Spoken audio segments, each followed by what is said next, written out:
Hi there. Hello. I'm Mary from Big Cartel support team. I'm Sarah from Big Cartel's community team. And we're at Big Cartel headquarters. Welcome. And today we're going to walk you through packing and shipping your orders. So let's get started. What's the first thing that you do when you get an order in your shop? Well, I think that if a stranger wants to own a thing you've made, that's worth celebrating. Yeah, let's celebrate. Yes, we sold something. We did it. Okay, so now the next thing after you celebrate, you're going to want to go to your admin, click on that order in your Big Cartel admin, and you're going to print the packing slip. And the packing slip, it'll look like this. It'll have your customer's name and the items they've ordered and the quantities and options and everything else, everything you need for that order. To pack up that order. Yeah, and you're going to print this so that you can use it as your roadmap as you pack your item. Cool. Yeah. Yeah, so we've got a few orders that we're going to show people how we would package them up. Yeah. You want to start? Yeah, I'll start. So I got an order in my shop, Bison Supply, and it's for this bandana. So a nice flat floppy item, and then 2 adventure zines. So I'm going to be looking for maybe like a flat envelope type thing. Okay. All right.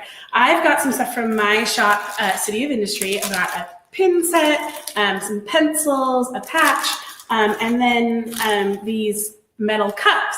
So I need something more 3-dimensional. Yeah. Like, say, like a box. Yeah. And then we also dug into Big Cartel's sort of merch closet. Mm-hmm. And we've got a shirt with this cute design on it and the matching logo. So you could I'll just disappear. You could just wear this in your house and you could match your decor. It's perfect. Yeah. Okay, and we're gonna ship those together. Yeah, those are going to go together to the same customer. Cool. All right. So tell me about this like flat shipping. Yeah. So there's so many different kinds of envelopes, and you're going to kind of want to think about the sort of item you're shipping and then what sort of protection that item needs. Yeah. So I have several types of envelopes. The first is this really flimsy but waterproof option. So this would be a really great thing to ship either a t-shirt or the bandana or something soft and foldable, but it's not really great for shipping my zines because I don't want these to get crinkled or fold. Yeah. So this one's out. Just toss that to the side. My next option is I could go with something like this flat rate, small USPS priority mailbox. Nice and sturdy. It's very sturdy, and I know that the price, because it's a flat rate box, it's always going to be the same price, so I would not have to worry about the weight of this item. I'm not super concerned about the weight because this is really light, but I think this stuff would move around in here too much, so I'm going to put this to the side. Maybe overkill. Yeah, and then there are these stay flat mailers, so this is very sturdy. So this would really protect my zines, but it's a little bit big still, so I'm going to actually opt for, and this is too small. I feel like Goldilocks, too small. This is the perfect size, I think, for mine. And it has a little bit of padding, so it's not super foldable. Mm-hmm. And I think that's going to be the right fit. Nice. Yeah, you figured it out. I did. For my stuff, like I said, I need something 3-dimensional. So I've got some box options. Mary, you already touched on these flat rate boxes a little bit, but that's what this one is right here, sort of a bigger option. I love that these are free from the post office or from USPS's website, but it's probably a little too big for what I've got. So I'm looking a little smaller. Another option we have is, this is a box that actually came to Big Cartel from one of our shops. And it's still in really good shape. So we removed the shipping labels and the sticker that was on there. And I could totally use this for my own stuff, use it again. Yeah. It's like, that's a really good option. It's free. It's like reuse. But I usually opt for something else, which is this other USPS box. This isn't the size that's one of their flat rates, so I do still need to weigh it and figure out the price. But I like that it's smaller than that flat rate box I showed you, and it's still a free shipping supply because I can still get it from USPS. So as far as my shipping costs, it's a really good option. Yeah, so you're not mailing super heavy items. Right. So this would be a great option. But if you were mailing something heavy of a similar size, then that flat rate could be a great option because that price is set up to like, I think 70 pounds. You can check that on their website. Yeah, exactly. Yeah, so if I was shipping like wood products or ceramics or something heavier, that could be a great way to save some money on weight. Yeah. And we're going to keep mentioning USPS throughout because, one, our office is really close to the post office, so it's super convenient. But you can use any shipping carrier of your choice, and a lot of them have online calculators. So you could, if you had an estimate for the size of your box and the weight of your items, then you can check there for some, additional packing options. Yeah.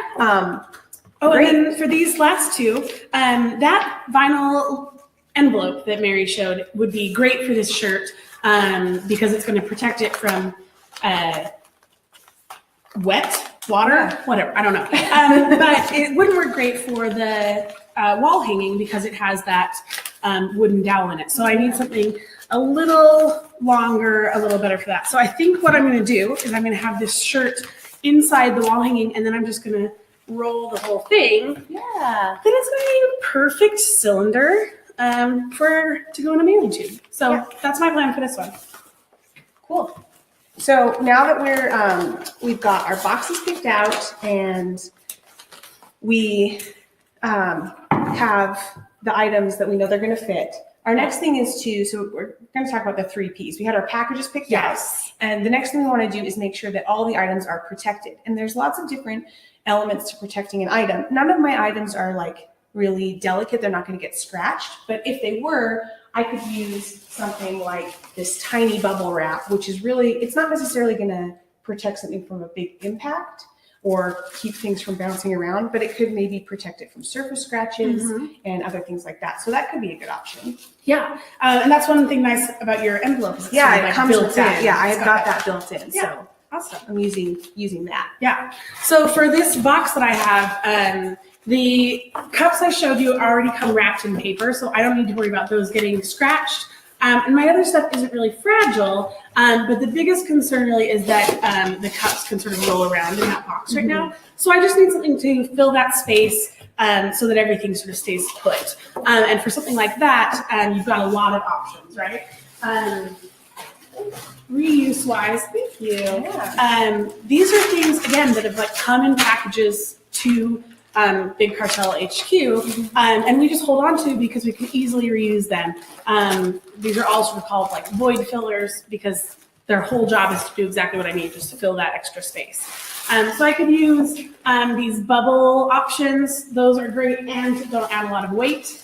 Or I could just use like crinkled up paper like this, which is usually my thing. So that's what I use today. Yeah, I like that crinkled up paper option. And the thing about these is like, I get it every time I order something online. I feel like I get more of these, so I keep them. But you can also find them at like shipping places will sell this stuff too. So if you did need a lot of those, you can also look online and find them in bulk, and you're going to get better prices. Yeah, absolutely. Yeah.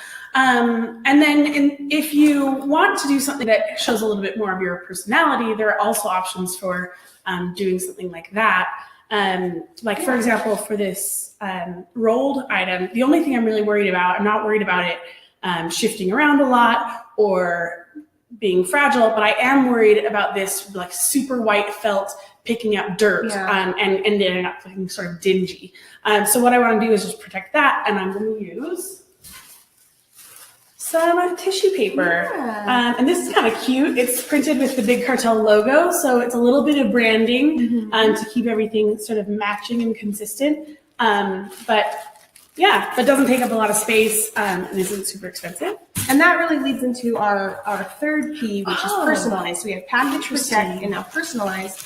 And, we're reusing boxes or using these sort of standard mailing packaging materials, but you can brand all of that stuff. And so we got this made, and there's companies like No Issue or Pack Lane or Lumi that do custom packing materials for you. But you can also look at just the stuff that you use to make your items. So for example, Sarah's using that crumpled up paper in her box. And when I make my bandanas, I have to do pull proofs onto newsprint. And so I could just crumple this up and use that to pack something. And that's the same kind of thing. And then, my customer might not, maybe they don't pick up on that, but it's just like, this is the same thing that you're actually receiving. And so that's kind of cool. Yeah, absolutely.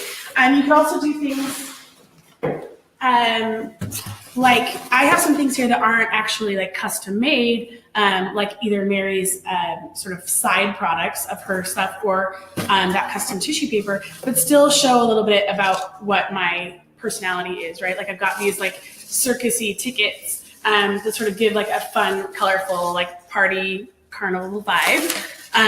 Or there's this like crinkle paper, which comes in a bunch of different colors. So it's a simple way to just have the package when your customer opens it match the website or your branding or whatever it is. Yeah, and the nice thing about this is you can they have standard colors, but you can mix and match those, so you could really create a vibe that goes with your shop and is a little bit fun, because your packing should be as exciting. Your customer should be excited to open those things, and it makes people want to order more stuff when they get something that's like very thoughtful. Totally. Yeah. Is there anything else you put in your package? Yeah, I do sometimes put in, well, when I print my order slips, I will often look up the customer's name to see if they've ordered from me before. And when I get people who order really regularly, I look up their orders to see what kind of items in my shop that they like, so that then I can give them like cool freebies or inclusions.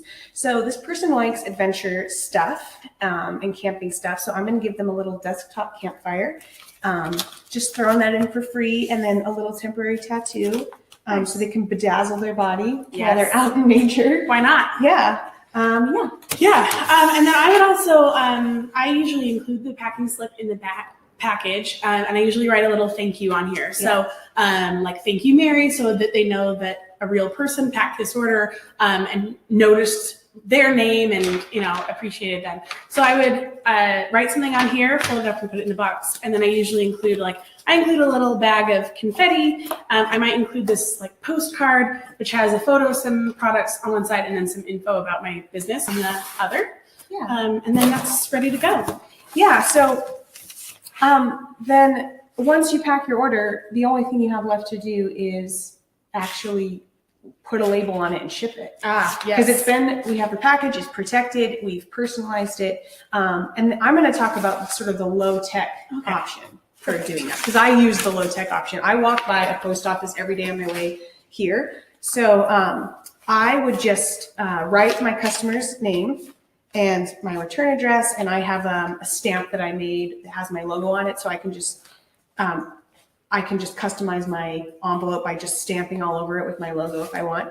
And then I'm going to walk this to the post office, and I'm going to weigh it there. They have self-serve machines, but I can also walk up and talk to a person who works there, and they'll print out a label with a barcode, and you'll pay for the postage then. Yeah. And that's also a really great time if you have any questions about if you're using the right envelopes, or if there's a cheaper option, or if you can get some sort of bulk shipping if you're doing a lot of shipping. That's a great time to talk to the person who works at the shipping carrier location that you're going to. Yeah, especially if you're like shipping to a new country or shipping a new product, to be like, did I do this right? Yeah, and they'll give you really good info. They want you to, I've walked in there before and they're like, you could save 15 cents if you did this. And I'm like, oh, okay. Starting over. Yeah. Perfect. So the method that I choose is sort of the method with the least amount of talking to strangers. Also a great option. Yeah. So I use a shipping integration with my Big Cartel shop that imports my customers' info automatically, and all I have to do is go in, confirm the size and weight of the package, and the shipping method that I'm using, and then it prints a label at home that is correct. So I can just stick that label on the box and drop it off somewhere without ever having to talk to a human being, which is a little antisocial of me. But a great option, and also a really good option if you're shipping dozens of packages every day, because then you don't have to carry all those and spend time at the post office. You just can get those done on your own. Absolutely. Or put a friend or family member to work. Or an employee, you can pay those people too. Yeah, of course. So my package, when it's done, it looks like a little bit like this, because it has a printed label. Obviously, this is a fake one, but it's got a printed label with a barcode on there. And then I usually put a sticker with something cute, a logo or something like that on there as well. And if you're interested in shipping integrations, if if you are shipping a ton of stuff out and you want to look at that option, they do have a monthly fee, but you should check out our help site, help.bigcartel.com, and just type in shipping integration into the search bar, and you'll see those pop up. And they're really great services. They're really handy. And then the only other thing I wanted to mention is when you're putting the address on a tube like this, you just want to make sure that everything's really easy for someone to read or scan if it's got like a barcode all at once. So I've put the label on this direction so that the barcode isn't like wrapping around. Yeah, make it easy. Yeah. You want your mail delivery person to have a very easy time actually getting the package to the location. Yeah. And I'll say on this one, we have there's these end caps that are just white plastic end caps, and they do stay in really well. But I would definitely tape this up with some packing tape on both ends, to make sure those don't ship out. Yeah, absolutely. Yeah. All right, so that's it. You're gonna want to play around with your shipping, with your packing, test things out. If you sell a variety of products, maybe you kind of group them together and see what different boxes you would use for any of those sort of groupings. And then if you dial in your shipping and then you realize you're undercharging your customers or overcharging them, update your shipping settings. You can do that at any time. You don't have to. You don't have to. It's not set in stone. Once you have those, you can change them. Absolutely, yeah, and especially because shipping rates change as well over time. Almost every year. So there's no reason to worry about that or to feel like you can't update prices. That's always fair game. Yeah, and you might get a package in the mail that is beautifully packaged and super fun to open, and you're like, I got to start all over again. I love what this person's doing. I'm going to steal all these cool ideas. Yeah, I got to do my version of that. Yeah, and then that's going to change your pricing too, right? So, yeah. Well, if you have any questions about this or anything else about running your shop, you can always reach out to our support team at support@bigcartel.com, or if you're logged into your admin, you'll see a little chat window and you can click on that and send us a question, and we're so happy to help you anytime. And you can also send us a picture of a really cool package that you put together and just to show off. Yeah. And we'll catch you next time. Yeah. Good luck.